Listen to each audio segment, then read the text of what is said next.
diggante ki nga xam ne moo di Karim Wade ak Khalifa Sall ñu ne exclu de la présidentielle kenn nag moo ko wax di Mame Mbaye Niang loolu la dévoilé di wax ni que am na question yu nga xam ne kenn waxtaaneewu ko woon ci dialogue ba lu jëm ci wàllum amande ak li ni mel donc il faudra ñu statuer sur ce cas donc loolu la Mame Mbaye Niang dévoilé ni ki démb Babacar donc ñëwaatal ñu ci ay yaatal mu wax ni que am na ay manquements yu nga xam ne noté nañ ko sous les amendes te nekkul woon lu nga xam ne waxtaane nañ ko foofee ca dialogue ba. waaw ci biir dialogue bi dafa am yoo xamante ne ay ponk la yu ñu ci dugaloon mais am yoo xam ne peut-être mënees na ko jàppee ay manquements yu ci fas yéene bokk moom Mame Mbaye Niang nag ci li mu àddoo ci lu yaatu loolu mooy ëllëgu ñaar ñooñu nga xamante ni mën nañoo bokk ci élection présidentielle waaw wala déet laaj bu samp la mais lu ci bokk ci li nga xam ne moo di biir mooy dellu si waat na laaj bi mooy est-ce que réellement war nañ mën a bokk bu fekkente ni dañ ko sukkandiku ci li nga xam ne daanaka moom moo jëm ci wàllum amende nga xamante ni daanaka day exclure nit ki bu fekkee ab condamnation la boo xamante ni waxtu nekk na li nga xam ne jeexu mais bu fekkente ni dafa nekk loo xam ne dommage intérêt la moom du laal li mu wax moom fan la ko teg non kan moo c'est wax basé sur quoi kan moo wax maanaam moom ci Mame Mbaye Niang dañu ko poser question concernant candidature Khalifa Sall ak Karim Meïssa Wade est-ce que dañuy tenir en compte li nga xam ne moo tukkee ci wàllum amande yi pour ñoom ñaar ñi mën a bokk wala déet parce que il faut rappeler que ni code électoral bi dafa am foo xamante ni fa la ko wékk ci bu fekkee da nga am condamnation boo xam ne wala amande bu dépassé benn montant bi da cee bokk léegi nag moom ci lu mu doon tontoo mooy que ne ci biir waxtaan gi ñu doon amal ci wàllum palais présidentiel ba boole wuñu ci li nga xamante ni moom la ñuy tuddee wàllum amande ak yeneen ak yooyu te bu fekkente ni loolu dañ ko ci fas yéene dugal dañuy obligé peut-être que ñu dellu si waat ko sur la table pour voir exactement te même au-delà des propos de Mame Mbaye Niang dafa nekk une réalité boo xam ne dafa posé wu sur li nga xam ne moo di ci langum politique yi mooy que ni est-ce que réellement ñoom ñaar débat bu fekkente ni dañ koy teg ci seen bokk ak seen ñàkk a bokk dañ koy wékk tout court ci li nga xam ne daanaka moo di li tukkee woon ci dialogue ba parce que dem nañ dialogue dañoo war a bokk wala ndax dañoo war a delluwaat ci ginnaaw encore ñëwal li nga xam mooy seen condamnation parce que il faut rappeler que ni moom Khalifa Babacar Sall bi ñu ko condamné juróomi at ba pare reconnaître ko lu jëm ci wàllum escroquerie dañ ko defoon amende boo xam ne dafa tolloon ci juróomi millions ci suñu ay koppar juróomi milliards su ma ju mu xamoo juróomi millions ci suñu ay koppar ki nga xam ne moo di Karim Meïssa Wade lu toll ci 138 milliards moom lañ koy toppee moom tamit bi nga xamante ni daal nañ ko condamné en même temps fi nga xam ne moom moo nekk au niveau de Dakar léegi nag suite bi exactement moom moo nekk ci voilà a été voilà amende de 5 millions moom 5 millions lañ ko doon toppee ki nga xam ne mooy Khalifa Babacar Sall ba pare pour 5 ans de prison également donc amende yi ba léegi ni dañuy posé wu question mooy est-ce que réellement ñoom fay nañ amende yi wala ndax fay ñu amende yi ba léegi parce que bu dee Karim Wade juróomi 138 milliards ñu ngi naan ba léegi fay na ko wala fay ko bu dee Khalifa Sall également c'est la même chose 5 millions 5 millions te même bu fekkente ni ci wàllu amande yi bu fekkente ni fay ñu ko ba léegi fi toll ni question bi posé wu mooy est-ce que réellement dañ leen war a bàyyi ñu bokk alors que amande yi ba léegi mu ngi nekk en sursis wala ndax dañ leen di bàyyi exactement pourquoi parce que ils ont participé à un dialogue politique c'est la question qui s'est posée parce qu'on disait que toutes les personnes qui ont participé à ce dialogue là ont la chance de participer aux élections mais est-ce que réellement temps la tamit li nekk ci suñu ginnaaw ñu fàtte ko la prérogative de la validité ou non d'une candidature Babacar Kébé pour moi revient exclusivement au Conseil constitutionnel n'est-ce pas? Oui, sans doute. Par le passé on en a fait un débat ici le directeur de la communication et de l'information de la DGE Direction générale des élections Birame Sène xam nga lu ma wax l'amende de 138 milliards ne peut pas empêcher à Karim d'être candidat. Pourquoi? ma indi ci ay leeral. Aïcha, vas-y. Pour les personnes bénéficiant d'une mesure de grâce Ndeyasu, l'inscription sur les listes électorales ne pourra intervenir qu'après l'expiration du délai correspondant à la durée de la peine prononcée par la juridiction de jugement. S'il s'agit d'une peine d'emprisonnement ou d'une durée de 3 ans à compter de la date de la grâce, et s'il s'agit d'une condamnation à une peine d'amende, étant donné que Wade a bénéficié d'une grâce présidentielle en 2006, la durée des 3 ans après la date de grâce est largement dépassée. N'est-ce pas? Donc l'amende de Karim Wade ne peut pas l'empêcher d'être candidat. Parce que dafa sukkandiku ci article L28 du code électoral moom laa leen doon leeralal léegi man li may wax teguma ko ci avis politique teguma ko ci li nga xamante ni waxtaane nañ ko ca dialogue national bi parce que li tax d'accord ma ak gis-gisu Mame Mbaye Niang bi Babacar Kébé mooy est-ce que dañuy teggi loi ngir jiital waxtaan woo xam ne d'accord nañ ko Babacar Kébé loolu féete kaw loi wala loi moo féete kaw leneen lu dul moom pour man li nga xamante ni moom mooy liy yoon. mooy que ni Mame Mbaye Niang il s'est basé sur quoi pour dire ça. d'après Babacar Kébé mi dikkaat ci xibaar bi Mame Mbaye Niang dafa sukkandiku ci lan ci amende wi nga xamante ni gëmul ni ndax fay na ko te si toutefois bu fayul amende bi est-ce que nar na bokk. te alors que article L28 man je te parle du code électoral. ci li nga xamante ni moom Birame Sène moom keroog bi ñu ko ci interpellé. ci la rappelé yii leeral. parce que dañ ko interpellé woon non dañ ko interpellé sur Karim Wade qui est candidat à la présidentielle. Est-ce que dina mën a bokk parce que déjà yaa ñu amande kee la te foo dugal kaaw Karim bi Babacar Kébé. dugal fa kaawu Khalifa Sall ma fàttaliwaat ko Babacar Kébé. su fekkee mën nga ko faram-fàccee après ci olof. li ñu wax mooy. Pour les personnes bénéficiant d'une mesure de grâce, Karim et Khalifa ont-ils bénéficié d'une mesure de grâce, oui ou non, Babacar Kébé? L'inscription sur les listes électorales ne pourra intervenir qu'après l'expiration du délai correspondant à la durée de la peine prononcée par la juridiction de jugement. S'il s'agit d'une peine d'emprisonnement ou d'une durée de 3 ans à compter de la date de la grâce. te gis nañ ni il s'agit d'une condamnation à une peine d'amende étant donné que maanaam Karim Wade gis nañ ni kat. Durée de grâce bu 3 ans bi daanaka dépassé nañ ko. Étant donné que Wade a bénéficié d'une grâce présidentielle en 2016 donc la durée des 3 ans après la date de grâce est largement dépassée. Donc l'amende de Karim ne peut pas l'empêcher d'être candidat.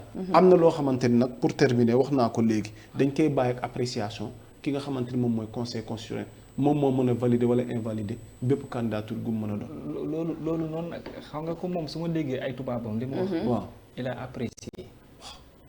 Il s'est basé sur un article pour apprécier. Alors que l'article 28 et l'article 29 du code électoral, surtout l'article 29, bu ñu basé wu ci l'article 29 du code électoral da leen a exclure. Comment? Explique-nous. Parce qu'on nous parle. Que dit l'article 29? L'article 29 du code électoral dala waxaat na la condamnation bi nga xamante ni mën nga ko subir te muy toll moom yeggul sax ci ay at de moom ay mois la wax. bu fekkente ni dafa nekk maanaam égal wala 3 à 3 mois. mais 6 mois yi ak lu ko ëpp ci kaw boo ko laalee. su boobaa moom sa candidature mais du loolu moom moo tax ñu am inquiétude sur la candidature ñoom waa Pastef ci Ousmane Sonko ni condamnation 6 mois. 6 mois wala plus de 6 mois. plus de 6 mois on parle de 6 mois ou mais plus de 6 mois. mais waxu amende moom bu ñu la ko waxee amende. bu ñu la waxee amende. amende bi il suffit que mu toll ci benn million bu ko tollee benn million bu ko xasee toll mu amende moom yow pare nga. non pas deux mais 200 000 francs CFA parce que loolu la article 29 bi wax. bu fekkente ni da nga yegg ci li nga xam ne moo di condamnation boo xam ne dafa laal lu ëpp ci 6 mois. nga boole ci amende boo xam ne da nga ko war a fay te mu laal plus de 200 000 francs CFA. mais lu foofu question bi nekku fa. gis nga kii appréciation bi mu joxe appréciation bu exact la ci benn côté bu ma koy apprécier mais ci beneen côté également su ma ciy tiiree man mën naa wax que ne ci benn côté ñoom ñaar mën nañ ci amee problème parce que benn bi mooy fi nga koy comprendre le mooy bu grâce bi weesoo ci li nga xam ne moo di 3 ans yi doon beneen càmbar la gu mu wax koo xam ne kenn mënu ko dindi. peut-être que nag mën naa comprendre Mame Mbaye Niang fi mu waxee parce que comme c'est un homme politique bu ñu la poser question sur que le fait que ñu ne la yow ak ñoom ndax dialogue bi waxtaanu nañ ku waxtaan ci dialogue bi da nga war a jàll ci leneen moom peut-être que il a bien fait de rappeler que ni dialogue bi am na loo xam ne tenir nañ ko en compte wala tenir wuñ ko woon en compte. moom il s'est basé juste ci li ñu waxtaanee ci dialogue bi. ci dialogue bi très bien mooy que ne bu dee ci dialogue bi la mooy évoqué wuñu li nga xam ne moo di amende yi. très bien bu dee ci dialogue bi la est-ce que mënuñoo bàyyi xel que ne ñoom war nañ mën a bokk sans problème. mais nag il faut ñu bàyyi xel que ne ci biir dialogue bi ci li muy wax mooy que ne am na loo xam ne tenir wuñ ko en compte mooy question amende bi. te question amende bi suñ ko dellu si waatee sur la table dafay poser un problème bi mooy fi nga ko yóbbu mooy que est-ce que réellement fay nañu wala fayuñu. xam nga foofu beneen question bi mais loolu du sama appréciation parce que cëru conseil constitutionnel la moom moo ci war a mën a indi. mais commentaire bu ñu ko tegee sur la table ku ci nekk appréciation bi muy joxe mais kii fi mu waxee loolu peut-être que loi la loo xam ne moo ko tënk déjà mooy que bu fekkente ne grâce nga bénéficié wu. dafa am durée boo xam mais tu as parfaitement raison parce que il y a un avis contraire. ku mel ni Ndiaga Sylla. Ndiaga Sylla il en a parlé moom nee na la grâce présidentielle dont a bénéficié Karim Wade ne le dispense pas de l'exécution de la peine d'amende. exactement c'est-à-dire que grâce bi ñu am dañ ko dul tëdd kaso mais la ñu war a fay dañ ko war a fay. parce que nee na il souligne que le candidat du PDS a déjà observé une période de 5 ans de privation du droit de vote en raison de cette amende. En conformité avec l'article L30 du code électoral sénégalais. Cet article stipule clairement que les condamnés à une amende supérieure à 200 000 francs CFA sont privés du droit de vote pendant 5 ans à compter de la date à laquelle la condamnation est devenue définitive. Cependant, il précise également que les tribunaux ont le pouvoir de relever les condamnés de cette privation temporaire du droit de vote et d'élection. moo tax Birame dans son analyse il n'est pas catégorique. man j'ai partagé l'avis de Birame Sène mais il n'est pas catégorique. parce que l'avis de Birame Sène après tout l'avis de Birame Sène comparé à l'avis de Ndiaga Sylla mais boo ko tënkee ci code électoral bi xam nga fu mu la yóbbu yàbbu sax mooy appréciation bi dafay tënku ci benn mooy ñoom ñaar ce qui les a empêchés ñu mën a figurer wala ñu mën a voter au niveau du Sénégal mooy cette même condamnation et n'empêche même durant cette condamnation bi mu amee malgré grâce bi ñu leen bàyyee teewul lañ leen a privé li nga xam ne moo nekk seen droit yooyu waaye léegi li nga leen privé seen droit yooyu noonu par rapport ak ci biir condamnation bi est-ce que tey dañoo dem table de négociation parce que da nga koy mettre en sursis te bul fàtte que ne condamnation boobu ñoom ñu subiroon am na loo xamante ni moo ci war a mën topp mooy amende bi ñu war a joxe te ba léegi joxe buñ ko da nga koy tenir en compte wala da nga koy exclure wala da nga koy mettre en sursis ba heure bu la neexaan nga delloo si waat ko tout da nga koy wékk ci wàllum politique bi ñuy teg mais nag loolu ci boppam da lay yóbbuwaat exactement nga mën a xam est-ce que du loolu yëpp boo ko tegee ci wàllum dialogue bi moo koy indi c'est-à-dire dialogue boobu moom mooy tax mën nañ mettre en sursis cette condamnation ci moment boobu noonu mën nga tëddaale naraw dara xewul mais dama jàpp ne liñ la privé nga mën a bokk ci liste yi nga mën a voter également te loolu jeexagul ba léegi jàpp naa ne war na mën a nekk une continuité mais nag leneen li ci tegwaat mooy fi nga xamante ne fa la Birame Sène waxee ci question de condamnation ak grâce pour terminer sur ce point c'est-à-dire pourquoi je dis que je suis pas d'avis tey jii nii ak le ministre est-ce que Babacar Kébé nit war na bokk wala warut a bokk dañ ko war a sukkandiku ci ay waxtaan. Je m'explique. Si Barthélémy a accepté avec son leader Khalifa Sall d'aller au dialogue ak waa PDS à travers wàllu pour le cas de Karim Wade dem dialogue. moo tax tey jii nii ñu am possibilité mën a bokk kon keneen ku amul ku demul dialogue yow mënoo bokk parce que demoo dialogue même bu fekkee loi droit may na la ko. mais yow xam nga luy gën a garaaw Sénégal li nga wax. en fait dialogue bi warut a mën a permettre. Kébé est-ce que yaa ngi natt gravité bi. non mais c'est important parce que dialogue warut a mën a permettre ñu ne candidat bi. waaw yow lépp fu mu toll nii yow lu loolu moo tax ma lay du loolu moo tax ma wax na les propos de Ndiaga Sylla mën nga ko analyser ci côté boobu.